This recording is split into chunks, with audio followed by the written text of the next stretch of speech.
काँग्रेससाठी मोठी बातमी. काँग्रेसचे ज्येष्ठ नेते बाळासाहेब थोरात यांचा पराभव झालेला आहे. मोठी घडामोड म्हणून याकडे बघावं लागेल. संगमनेरमध्ये बाळासाहेब थोरात यांचा पराभव झालेला आहे. संगमनेरमधनं महायुतीचे अमोल खताळ हे विजयी झालेले आहेत. मागच्या काही आपण अपडेट्समध्ये बघितलं की सातत्यानं अमोल खताळ हे पुढे होते आणि अखेर आता बाळासाहेब थोरात यांचा पराभव झालाय.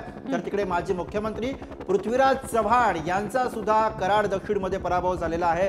अतुल बाबा भोसले भाजपचे त्या ठिकाणी निवडून आलेले आहेत. त्यामुळे मोठ्या घडामोडी या काँग्रेसच्या गोटामध्ये आपल्याला घडताना बघायला मिळत आहेत. तर तिकडे अमळनेरमधनं अनिल पाटील हे विजयी झालेले आहेत. अजित पवार यांच्या राष्ट्रवादी काँग्रेसचे अनिल पाटील यांनी अमळनेरमधनं विजय संपादित केलेला आहे. 32,175 मतांनी अनिल पाटील यांनी विजय संपादित केलेला आहे. अपक्ष गिरीश चौधरींचा त्यांनी पराभव केलेला आहे. अनेकांना धक्के देणारे निकाल सध्या हाती येत आहेत आणि त्यापैकीच कराड दक्षिण असेल किंवा मग संगमनेरचा निकाल असेल हा समोर आलेला आहे. काँग्रेसने आपले हे गड गमावलेले आहेत असा निष्कर्ष सुद्धा या वेळेच्या निकालामधनं आपल्याला काढावा लागणार आहे. जी, त्याच्यामुळे काँग्रेससाठी संपूर्ण राज्यभरात या ज्येष्ठ नेत्यांच्या पराभवामुळे प्रचंड मोठा धक्का बसला असं म्हणता येईल. लोकसभेला जो करिश्मा चालला तो विधानसभेला काही दिसला नाही असं याच्यावरून म्हणता येईल. कारण जे ज्येष्ठ नेते आहेत, ज्यांच्या नेतृत्वात काँग्रेस खरं तर महाराष्ट्रात काम करत होती, त्यांचाच पराभव होताना आपल्याला पाहायला मिळतोय. आणखी एक अपडेट, साक्रीमधून शिंदेच्या शिवसेनेच्या मंजुळा गावित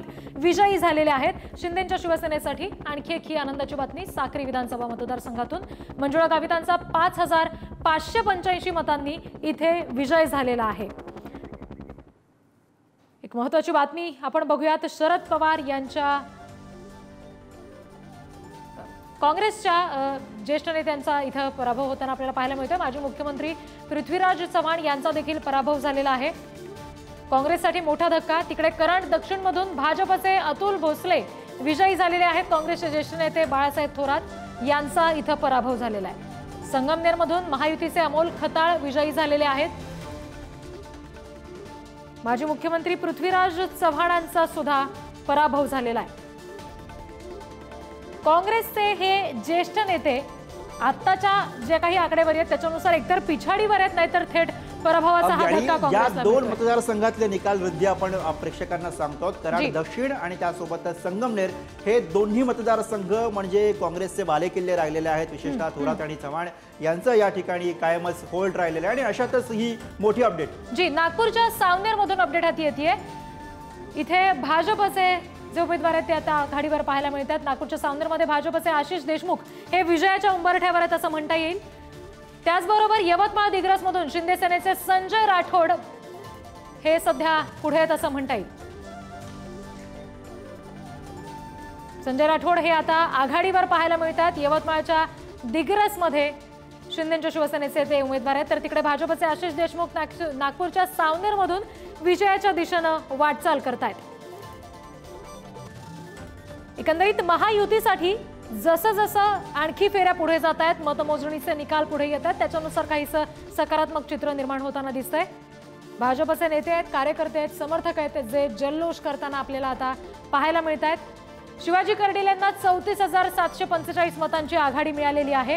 राहुरी विधानसभा मतदारसंघामध्ये शिवाजी कर्डिले सध्या विजयाच्या दिशेनं वाटचाल करतायत.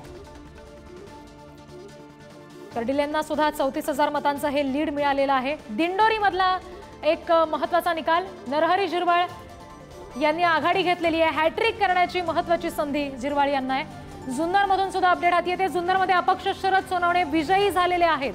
जुन्नर विधानसभा मतदारसंघामध्ये अपक्ष उमेदवार शरद सोनवणे यांनी विजय मिळवलेला आहे.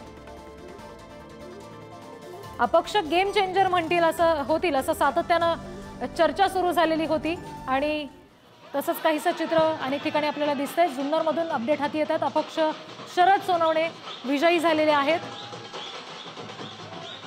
आणि आता महायुतीच्या नेत्यांकडून भाजपचे हे सगळे कार्यकर्ते आपल्याला जल्लोष करताना दिसत आहेत.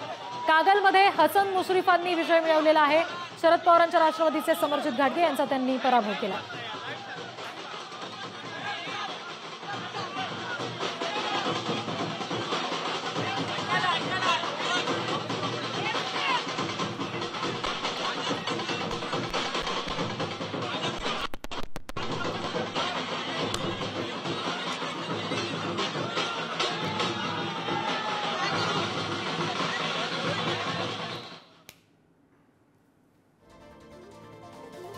धक्कादायक निकालांनी भरलेली ही निवडणूक आपल्या समोर आहे। कागलमध्ये हसन मुश्रीफ विजयी झालेले आहेत। त्यांनी समरजित घाटगेंचा पराभव केलेला आहे। दुसरीकडे एकूण आपण जर का सगळी आकडेवारी बघितली तर 221 अशा बंपर जागांसह महायुतीत दणदणीत विजय तिने मिळवलेला आहे। मविया 52 जागांवर आहे।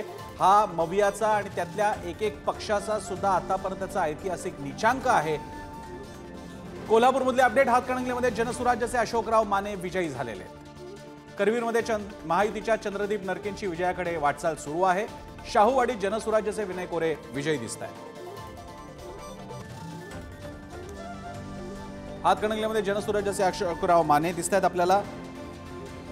धक्कादायक विस्मयकारक अशा या निकालांनी महाराष्ट्रामध्ये पुढचा बराच काळ या निकालाची चर्चा राहणार। ही दृश्य थेट कोल्हापूर करवीर हातकणंगले आणि या परिसरातून। शाहूवाडी जनसुराज्याचे विनय कोरे विजयी झालेले आहेत।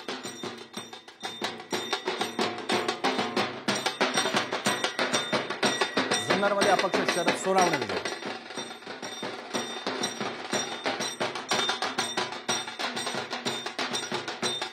एकशे 26 जागा भाजप, शिंदेची शिवसेना 56, अजित पवारांची राष्ट्रवादी 39।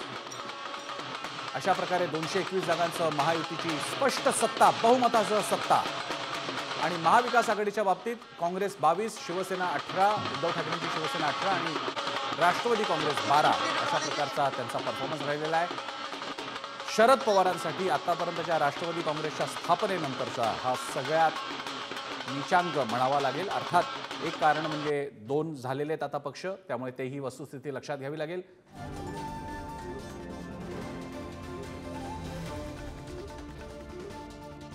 पुन्हा एकदा हेलिकॉप्टर ब्रेकिंग येते। थेट जाऊयात आपल्या स्क्रीनवर। हेलिकॉप्टर कोणती ब्रेकिंग घेऊन आलेले? महानिकालाची महाब्रेकिंग। शिर्डीतून भाजपचे राधाकृष्ण विखे पाटील विजयी झालेले आहेत। शिर्डीतून भाजपचे राधाकृष्ण विखे पाटील विजयी झालेले आहेत। आताची महत्त्वाची बातमी, विखे पाटील 70,282 मतांनी दणदणीत बहुमतासह मताधिक्यासह विजयी झाले।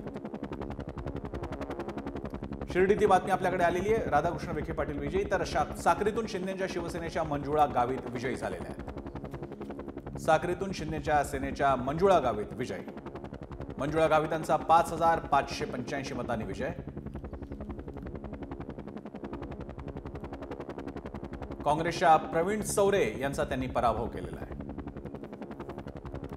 आणखी एक ब्रेकिंग, हेलिकॉप्टर ब्रेकिंग। शिर्डीतून भाजपचे राधाकृष्ण विखे पाटील विजयी झालेले आहेत।